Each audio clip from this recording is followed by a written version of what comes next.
සුබ දවසක් හැමෝටම. අපි අද මේ ඇවිල්ලා ඉන්නේ ටයිල් නොසින් කිරීමේ නැත්නම් එජ් රවුටර් කිරීම දෙවෙනි වීඩියෝ එකට. පළවෙනි වීඩියෝ එක නොබලපු කට්ටිය ඉන්නවා නම් පළවෙනි වීඩියෝ එක බලලා මේ බලන්න. අද මම මේ වීඩියෝ එක මගින් පෙන්නනවා ටයිල් රවුටර් වීල් එක මගින් කොහොමද ටයිල් කැට රවුටර් කරගන්නේ. ඒ වගේම බටන් පෑඩ් මගින් අගයන් අනුව ටයිල් කොහොමද පොලිෂ් වෙන්නේ කියලා පෙන්නනවා. ඒ වගේම එම උපකරණ වලට ගිය වියදම් දල වශයෙන් මම ඔබට පවසනවා. මේ වීඩියෝ එක ඉවර වෙනතෙක් බලන ලෙසට ඔබට ආරාධනා කරනවා. අපි එහෙනම් යමු වීඩියෝ එකට. මේ තියෙන්නේ මම පැය 24කට පමණ කලින් අලවලා බාර දීපු ටයිල් කැට. අපි දැන් මේවා අරගෙන රවුටර් කරමු. මම මේ 37ට ටයිල් තියාගත්තාම රවුටර් කරන්න ලේසි නිසා බ්ලොක් ගල් දෙකක් දෙපැත්තට තියලා ටයිල් එක හිර කරගන්නවා. මේකට ටයිල් එකේ උඩ පැත්ත සීරන නිසා මම මේ බ්ලොක් ගල අතරට ලෑල්ලා තියාගන්නවා. ඕනනම් තව මේ රීප පටි දෙකක් උඩින් බැඳගත්තා නම් ඔයිට දී හොඳට මෙයා කරගන්න පුළුවන්. එක ළඟ තියෙන ටයිල් දෙක එකම මට්ටමකට රවුටර් වුණා නම් ඒක ලස්සනට එනවා. මොකද නැත්තම් එකක් ඉස්සිලා එකක් පාත් වෙන්න පුළුවන්. ඒ හින්දා තමයි අපි මේ ටයිල් දෙක එකටම තියලා රවුටර් කරගන්නේ. ටයිල් අල්ලන පිළිවෙලට නම්බර් කරගන්න තියෙනවා නම් ලේසි. අනිවාර්යයෙන් මේ වැඩ කරද්දි සේෆ්ටි ගැන හිතන්න ඕනේ. ඇස් වලට මේ වගේ කණ්ණාඩි දෙකක් වළඳින්න මුව ආවරණ පාවිච්චි කරන්න. ග්‍රයින්ඩ් රේස් මේ ගාඩ් එක දාගෙන වැඩ කරන්න.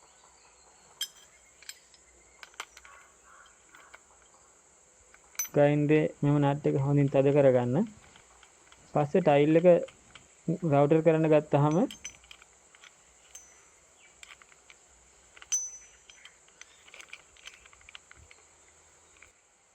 එක කැරවලක ඉඳලා රවුටර් කරගෙන එන්න. ඊට පස්සේ අර දෙක මෝට්ටු වෙන තැනදී දෙක එක මට්ටමක තියනද කියලා අනිවාර්යෙන් බලලා එම තැන රවුටර් කරන්න.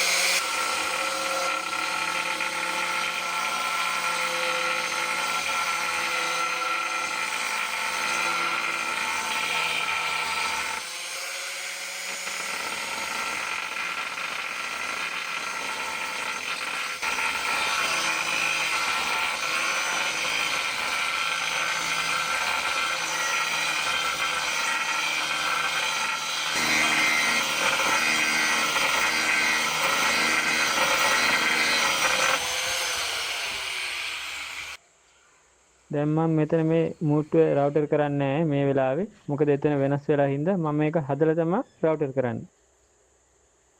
මේ දැන් ඔයාලට පේනවා ගානට දෙපැත්ත රවුම් වෙලා තියෙනවා ලස්සනට. මේ වගේ ඉතින් ඔයාලටත් පොඩි මුදලකට රවුටර් කරගන්න පුළුවන්. මෙතනදී මට ගිය මිල ගණන් කියන්නම් ඔය අතරතුරද. රවුටර් වීල් එකට නම් ගියේ 2300යි. බටන් පෑඩ් එක එක හાર્ඩ්වෙයාර් වල විවිධ මිල ගණන් තියෙනවා.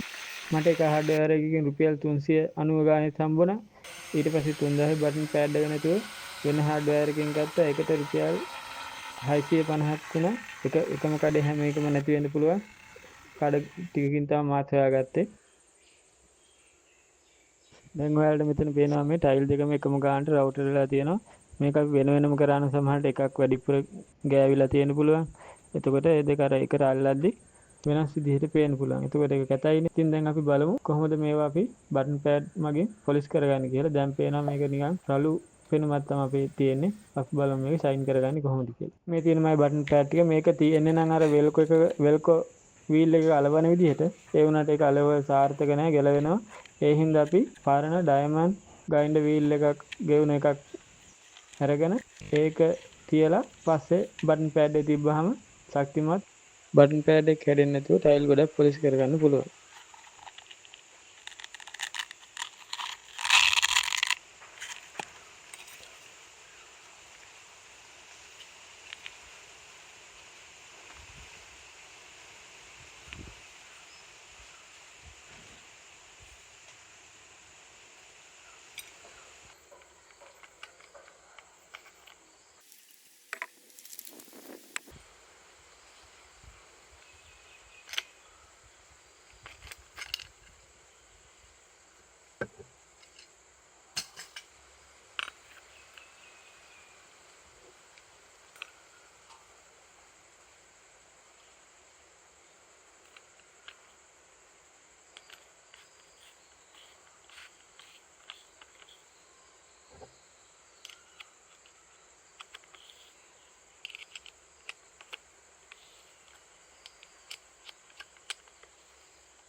මේ තියෙන්නේ C බටන් පෑඩ් එකෙන් පොලිෂ් කරලා රවුටර් වීල් එකෙන් ඇති වුණ රළු ගතිය අඩු වෙලා තියෙනවා.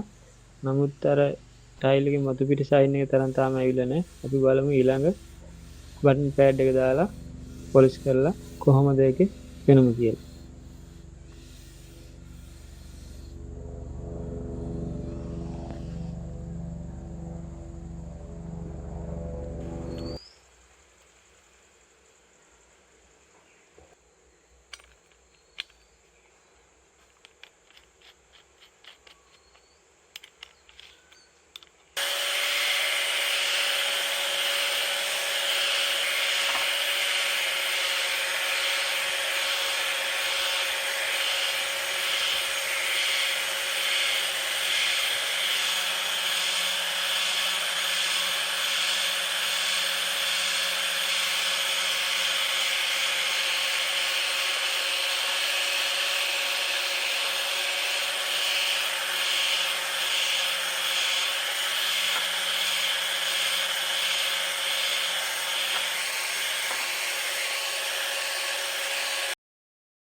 අපි ඒ ඇල්ලුවේ 500 බටන් පෑඩ් එකෙන්. මේකෙදිත් ලොකු ෂයින් එකක් වෙලා නැහැ. නමුත් ටයිල් එකේ රළු ගතිය ඔක්කොම අයින් වෙලා ලස්සන පෙනුමකට ඇවිල්ලා තියෙනවා.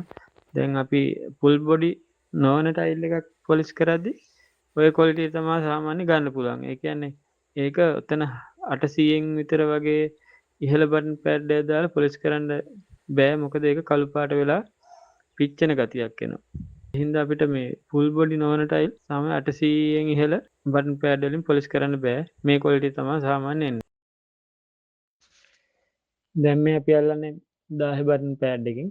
මේකෙන් නම් ලොකු ක්වොලිටියක් එනවා, ලොකු දිස්නයක් එනවා. සැලකිය යුතු මට්ටමකට පොලිෂ් වෙනවා. අපි බලමු මේක පොලිෂ් කරලා ඉවරලා මම ඔයාලට පෙන්නන්නම්.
දැන් මේ පොලිෂ් කරන්නේ 3000 බටන් පෑඩ් එකකින්.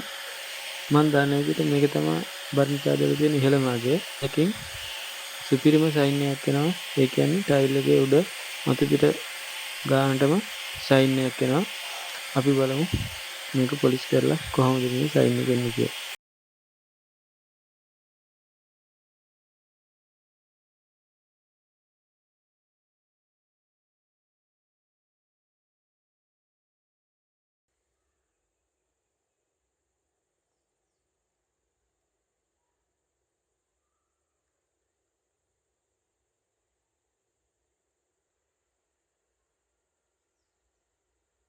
ඔන්න දැන් වැඩේ ඉවරයි.